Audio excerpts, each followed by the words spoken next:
எங்கள் உயிர்மொழி தமிழ்தான். தமிழ் மொழி உலகின் உள்ள மிக பழமையான செம்மொழிகளில் ஒன்றாகும்.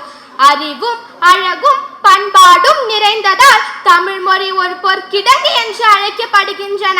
வானம் மலர்ந்தது அனைத்தையும் அளக்கும் வன்மொழி அல்ல எம் தமிழ். தேன்மொழி என போற்றப்படும் தெவிட்டாத இனிமையம் தமிழ். அன்றே வள்ளுவர் சொன்னார், அன்பு ஒன்றுதான், அன்பு ஒன்று எக்காலத்திற்கும் தீரதாஃபர் என்று. கையில் ஏந்தும் வாளை விட நெஞ்சில் ஏந்தும் அன்பே தமிழின் பேராயுதம் என்பதை புத்தகங்கள் நமக்கு உருக்க சொல்கின்றன. பகுத்தொட்டு பல்லுயிர் ஓம்புதல், இந்த ஒரு வரியில்தான் தமிழின் முழு வாழ்வியலும் அடங்கியுள்ளது.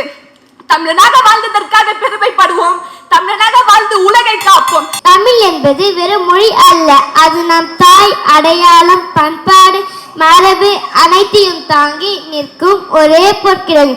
பொற்கிடங்கில் தங்கம், வைரம், முத்து இருப்பதை போல தமிழில் அறிவு, இலக்கியம், ஒழுக்கம், மனிதநேயம் நிறைந்துள்ளது. தமிழ் நமக்கு ஒற்றுமை, ஒழுக்கம், மரியாதை ஆகியவற்றை கற்றுத்தருகிறது. பெற்றோர்களை மதிக்கவும் ஆசிரியர்களை போற்றவும் சமூகத்தின் நல்ல மனிதராகவும் வாழ தமிழ் வழிகாட்டுகிறது.